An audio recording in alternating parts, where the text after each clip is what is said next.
Hi, I'm Patu from FreeFinCal. Let's talk about SBI Balanced Advantage Fund. This is currently in its NFO period. It's benchmarked to the CRISIL Hybrid 50/50 Moderate Index.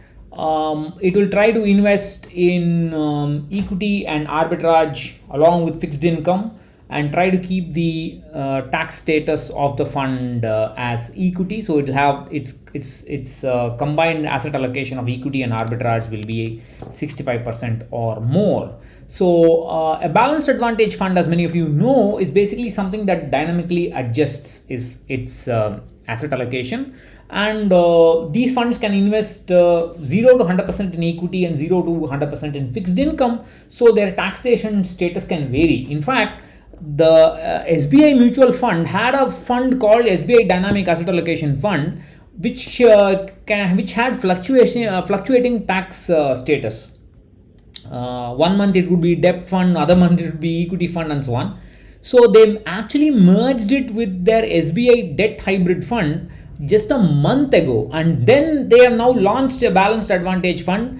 Basically, probably because they wanted a fund that looks like a equity fund at all times, and they also believe they can attract more people with the balanced advantage phrase, and especially senior citizens, telling them they can get regular income from it. And in fact, they have introduced an option where you can get a percentage of the investment amount as an SWP, which is no use, but anyway, they have done that. Now, so there are some funds in this category like the Motilal Oswal Dynamic Equity Fund and DSP Dynamic Equity Fund, Dynamic Asset Allocation Fund. These funds disclose their asset allocation bands, the formula they use for fixing the asset allocation.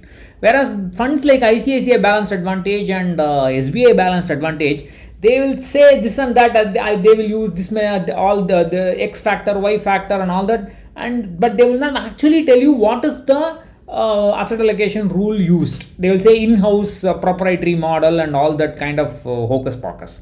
But the same thing this fund is also doing. They will say one thing in the scheme document, they will say something else in the presentation brochure. Every AMC does that. And for example, they say they will use sentiment indicators. They will use sentiment indicators are mutual fund inflows, primary market activities, retail participation, valuation metrics, macro inputs. This everything looks very nice and fluffy. I mean, if you look at the PowerPoint, all those shiny colors, everything looks good. But the fact is that we don't know what the fund is doing, and there is no history for the fund. Therefore, you cannot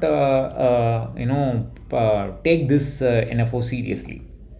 Also, people should understand that you should not do an SWP, systematic withdrawal, from a volatile asset.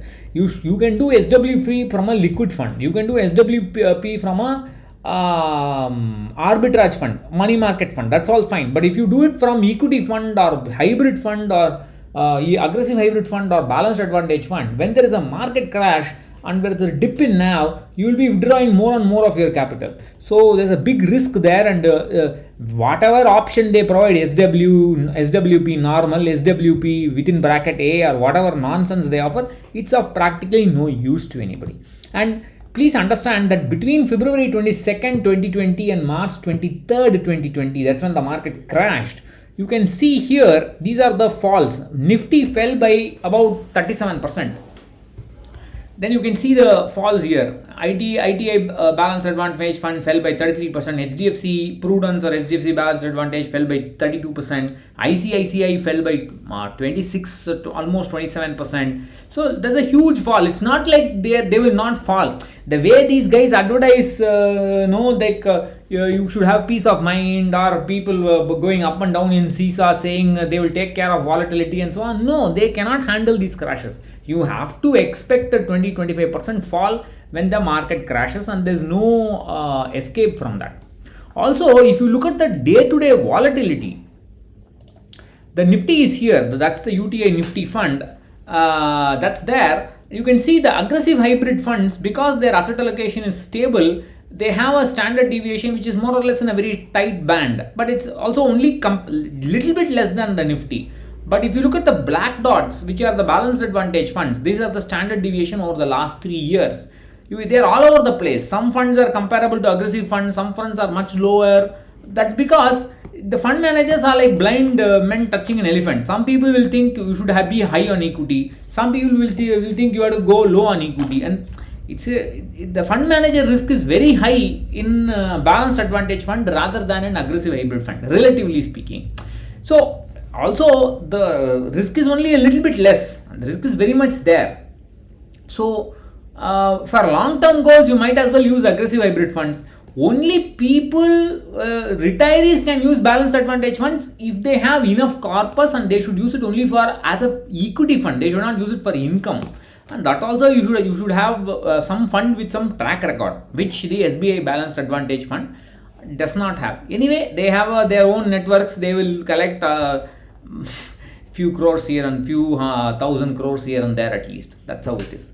Their tagline is markets can fluctuate, your peace of mind should not. That is the reason why you should not invest in this fund.